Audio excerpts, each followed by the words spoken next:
What's up mga Lods? This is Master Renz and welcome back to my channel. So sa video ito, mag-reaction video tayo sa panibagong nagtitrending ngayon na si Rob Moya. Ito'y galing kay Makagago What's Up Man, ang pamagat ay Rob Moya nakulong dahil sa scam. So make sure to subscribe nyo to si Makagago What's Up Man.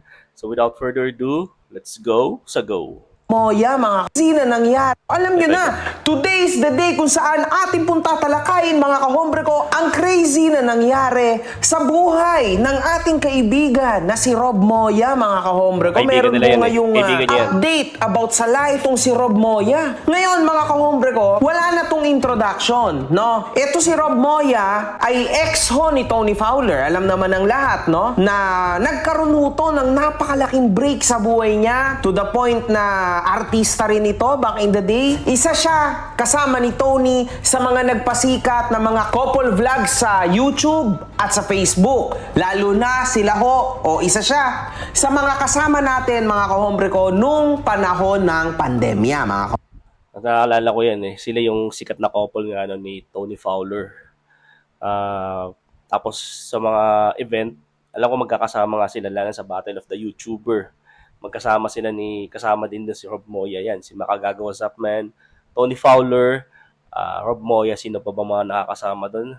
Yung sila Mamot, sila Coach Badong, tapos yung mga, sila Tim Sawyer, yan yung mga si Kiko Matos, yan, sila yung mga magkakasama, alam ko eh. Yung mga sikat, yung mga before, ng mga pandemya, sila yung mga sikat doon na YouTuber or vlogger. Kahombre ko. Now! Tapos naging artista nga yan si Rob, naalala ko sa GMA. Sa alias Robin Hood. Tatatanda ako, doon siya lumabas. Nandun siya. Saka sa mga hindi nakakilala, anak siya ng artista. Hindi ko alam kung sino yung tatay niya, ano yung pangalan tatay niya. Basta artista ang tatay nito ni Rob Moya eh. Alam naman natin ang buong pangyayari na naghiwalay si Rob at si Tony. Ayan, napatulpo pa yan nung time na yun eh. Lumabot to kay Rafi Tulpo. Huwag na nating palalim. Teka, nandito tayo. Ito. Forward. Si Rob Moya, mga kahombre ko, mukhang nahaharap sa pinakamalaking kontrobersiya ng kanyang buhay, mga kahombre ko. Sabi nitong Eli Kirst, which kilala ko itong babae na ito, mga kahombre ko. I mean, ewan ko lang kung naalala mo ako, pero hello. Our family is currently fighting to recover 2 properties that we believe were unlawfully taken through fraud and forged documents. Here are the facts as we know them. My husband, kilala ko po yung asawa niya, mga kahombre ko, yung asawa niya, tumulong sa akin, tumulong sa event namin, no, na suntukan ng mga sikat. Siya ho ay nag-sponsor ng malaking halaga, kaya natuloy yung suntukan ng mga Nice. Kaya pala may ang Battle of the YouTuber, suntukan ng mga sikat dahil din sa taon to. Sikat na yon, mga kahombre ko. So, yeah, sigurado naaalala ko ng mga to. And maraming salamat po ulit sa opportunity na binigay niyo sa akin nung panahon na yon. Anyway, mga kahombre ko, Oops, wag na dito. Yan. And entrusted the original land titles of our 2 houses to an agent named Rob Moya, whose only authority was to help sell the properties. Instead of completing a legitimate sale, he transferred the properties using forged documents. For the first property, Angeles, Pampanga, I never signed any documents authorizing the transfer or sale papunta sa pangalan niya. The NBI conducted a handwriting examination and concluded that my signatures on the transfer documents were forged. For the second property, the title was still under the previous owner's name because ownership had not yet been transferred to me. He pretended to be the authorized representative of the previous owner and forged that owner's signature as well. Shit. The previous owner bigat-bigat yun. Mabigat-bigat yun. Is prepared to testify that those signatures are not genuine. The buyer has confirmed paying approximately 22 million pesos. Ang laki nun ah.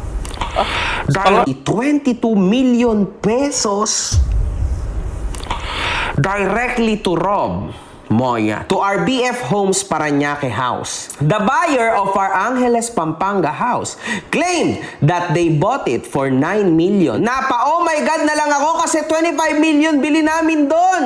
Hala, naku po. Oh, ang bigat nun. Sa una, ulitin natin, sinabi doon sa BF Home Paranaque House, nakalagay 22 million pesos. Tama ba? Correct me if I'm wrong, pagkakaintindi ko, kay Rob Moya, binayad yung 22 million pesos. Tama kasi dito sabi, the buyer has confirmed paying approximately 22 million pesos directly to Rob Moya to our BF Homes Paranaque House. Tapos sa pangalawa naman, the buyer of our Angeles, Pampangas house claimed that they bought it for 9 million pesos. Oh my God na lang ako kasi 25 million bili namin doon. Talagang oh my God ka talaga doon. Dito kay Ma'am Eli Curse, oh my God talaga siya kung ako sa kanya. He kept all of the proceeds and now disappeared. Nako, patay. Nasa Hong Kong ka ngayon, boy! Minura niya. The two properties have an estimated combined market value of approximately 100 million if sold properly, meaning they were allegedly sold for a fraction of their value. Before the sale, there was already an annotation on the title indicating that there was an existing claim involving the property. Despite that annotation, the transaction still proceeded. Criminal cases have been filed against him, including cases involving the alleged falsification of documents and related offenses. After being charged, he reportedly left the Philippines and is now abroad.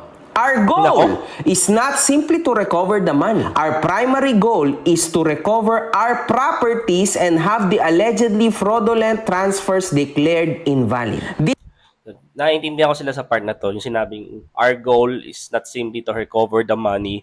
Our primary goal is to recover our properties and have the allegedly fraudulent transfer declared invalid. So meaning yung properties nila mismo ang gusto kunin, hindi lang yung pera.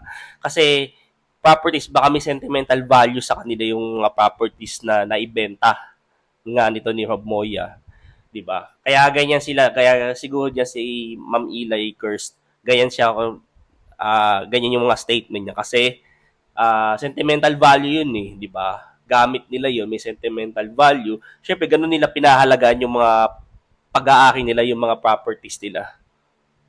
This case serves as a reminder to everyone.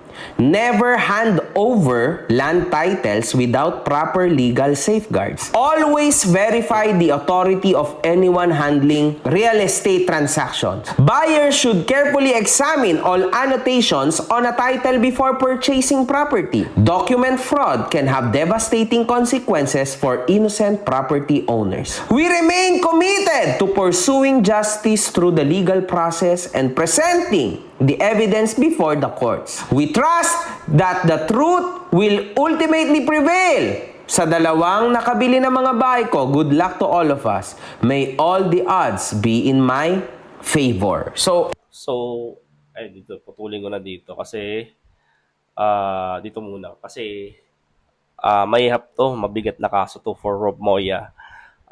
Unang-una, hindi nga sa kanya yung properties, nagbenta siya ng ganun na walang kaalam-alam to sila, hindi siya nagpaalam or basta na lang niya binenta na walang abiso nung tunay na may-ari. Ngayon, sa pagkakaalam ko din dito nga, pag ang magkakaproblema lang itong si Rob, hindi lang dun mismo kay Ma'am Eli, pati din dun sa pinagbentahan niya noong properties. Sa pagkakaalam ko, bahay ko, no? So, dito. So, ito ho sa likod, mga kahombre ko, yung asawa niya, no? So, ayan, napakabait na tao ho nito. Ito po yung asawa ng babae na nag-post nito. Kilala ko ito and tumulong nga to sa BOTY. I think naging close sila ni Rob noong mga panahon na to, mga kahombre ko. So, dito na tayo. Ito pa, Sinasabi mong nasa Baguio ka. Gusto mo ipadala ko pa sa'yo buong flight records and history mo simula ng pinanganak ka? Ba't ito. Yan pala. Ito. ka ba nagmamadaling umalis na madaling araw, ha? Tagal naman ng vacation mo, Lods. Yung jump bail mo, paano na? Jump bail, mga kahombre ko, kasi nagkaroon na sila ng hearing, hindi siya umattend. So, Okay. yon. And now, Ito, basahin natin. Jump bail is a legal term that means intentionally failing to appear in court for a scheduled hearing or trial after being released from custody.